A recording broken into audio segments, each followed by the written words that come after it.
On a, nous, de quoi nourrir tout le continent africain et peut-être même nourrir une partie du monde. Et pourtant, on a faim en Afrique de l'Ouest. Il y a des poches de famine. Il y a des récoltes qui pourrissent dans leur pays d'origine parce qu'on ne peut pas traverser les frontières. Parce que les camionneurs sont fatigués, malgré les règles de la CEDEAO, d'avoir 15 contrôles avant d'arriver au port de destination. Et des gens qui s'habillent en tenue militaire ou en tenue de policier qui ne le sont pas et qui vous font des barrages et qui vous font débarquer toute votre marchandise si vous ne leur donnez pas de l'argent. Alors si le camionneur quitte Bamako avec 300 000 francs pour payer l'argent de la corruption pour arriver au port, et à moitié chemin il a fini ses 300 000, ou il rebrousse chemin, ou il leur donne le camion, les nourrit et il s'en va. La CEDEAO a ce problème interne que les échanges agricoles ne peuvent pas fonctionner correctement. Donc, il y a des façons de faire qui font que nos pays, comme disent les anglophones, become a liability, deviennent un problème au lieu d'être un atout. Or, imaginez le Sénégal et le Mali qui coordonnent leur politique, Sénégal et Guinée-Conakry qui coordonnent leur politique.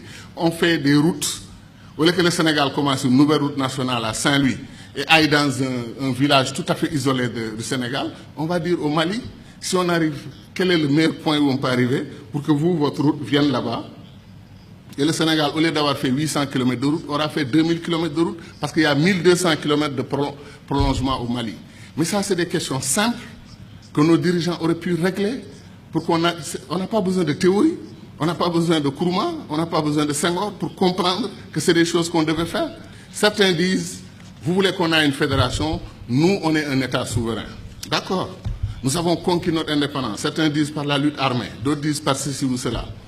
Mais les États-Unis d'Amérique, la Fédération indienne, la Fédération brésilienne, vous croyez que le président Barack Obama ose donner des instructions à l'État de Texas? Il ne peut pas.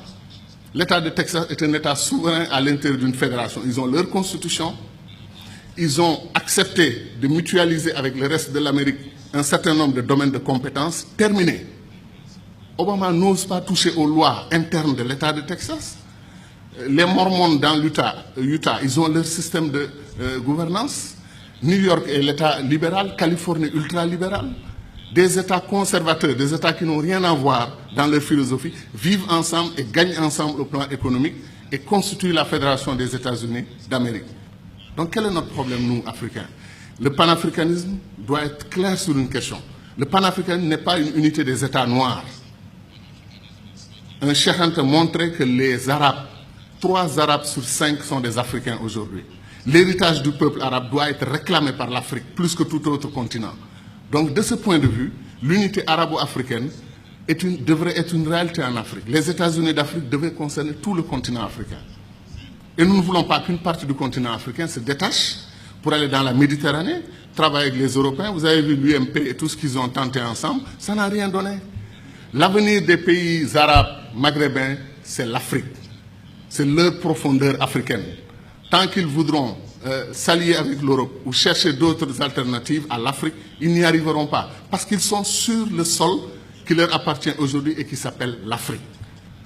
Mais les contradictions, il y a un magma de contradictions. Ce qui se passe en République démocratique du Congo est un scandale permanent.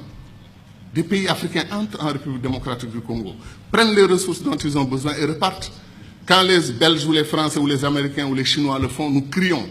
Mais quand des Africains le font, on appelle à des négociations, etc., etc. Il y a des injustices que des Africains commettent sur d'autres Africains. Qu'est-ce qui nous empêche de faire les ponts sur le fleuve Rosso entre le Sénégal et la Mauritanie? Qu'est-ce qui nous empêche de faire le pont sur le fleuve Gambie pour donner une continuité territoriale au Sénégal, régler le problème de la Casamance? C'est pour dire que les doctrines d'intégration que nous avons choisies, après 50 ans, comme on est à... C'est le jour de l'anniversaire. On dit notre bonheur pour ce qui a été fait, mais disons aussi notre préoccupation pour ce qui n'a pas été fait. Nkrumah, depuis 1958, dit que le barrage de Dinga au Congo peut donner de l'électricité à toute l'Afrique, régler le problème de l'énergie. L'Afrique pourra même exporter de l'énergie. On n'a pas commencé 1 centimètre du barrage de Dinga. On nous dit que le barrage de Swapiti en Guinée peut donner de l'énergie à toute l'Afrique de l'Ouest. Où en est le projet? C'est-à-dire des choses simples qu'on pouvait faire et qu'on n'arrive pas encore à faire. Pour aller en Afrique centrale, moi, je fais 4 jours. 1 jour de voyage, 1 ou 2 jours pour régler les affaires que je veux faire là-bas. Après, c'est la bataille pour le retour. La dernière fois, je suis allé à Douala. Air Sénégal a annulé son vol. Je suis resté 6 heures à l'aéroport. Et après, on m'a dit que non, Air Sénégal n'a pas tout à fait annulé. Ils arrivent. On prend 2 avions et on dit qu'on a une compagnie aérienne. 2 avions, ou 2 avions et demi, parce qu'après, on a un petit dash qui tourne, les hélices, etc. Qu'est-ce qui nous empêche de mutualiser? Air Afrique a été une très belle expérience panafricaine. Depuis qu'on l'a perdu, il n'y a rien. Comme disait l'autre, on fait de la compétition ruineuse entre nous. Un pays africain accepte, refuse de prendre votre offre pour exploiter son pétrole, votre offre de 10%, il refuse. Vous traversez la frontière, un autre pays africain vous ouvre les bras, venez prendre. Pourquoi nous faisons des choses comme ça? Donc ce que nous disons, ce n'est pas de la théorie. Contrairement au sentiment de certains amis dans la salle qui ont pensé que nous, on voulait faire un saut, un puissant saut vers le passé. Non, on veut faire un saut vers l'avenir. On veut accélérer l'histoire de ce continent parce qu'on peut le faire. Tout est à volonté d'hommes. C'est les hommes et les femmes qui décident. Et nos dirigeants doivent entendre notre voix. C'est pour cela que les panafricanistes doivent se lever. Ils doivent s'organiser politiquement. Il y a des Africains panafricanistes qui votent pour des dirigeants anti-panafricanistes, qui ne veulent pas l'unité de l'Afrique. Ça n'a pas de sens. Je pense que les panafricanistes doivent être debout et faire entendre leur voix. Et je termine en disant encore une fois que moi, je crois en l'Afrique, et je sais que ceux qui sont dans cette salle croient en l'Afrique. Ce qui me désole le plus, c'est que si on faisait un concours de ceux qui aiment l'Afrique, qui croient au potentiel de l'Afrique, il y a des chances que les Chinois, les Américains, les Brésiliens viennent avant nous autres Africains. Parce que ces gens connaissent. Ils savent ce qui se passe en Afrique. Ils savent que l'avenir du monde, Sarkozy, malgré la critique qu'il nous a faite ici, qui ne correspond pas du tout à l'histoire, qui est totalement fausse, que nous ne sommes pas assez entrés dans l'histoire. C'est nous qui avons créé l'histoire. C'est chez nous, en Égypte, que l'histoire a commencé. Et ça, j'y crois profondément. Pendant, comme disait Chahanteg, eux, l'Europe, ils étaient dans la barbarie. Mais Sarkozy, qu'est-ce qu'il a dit? L'avenir du monde se joue en Afrique. Il est important de nouer des alliances avec les Africains dès maintenant, bien qu'il ne l'ait pas fait côté immigration. Mais je veux dire que c'est ça. L'avenir du monde se joue chez nous.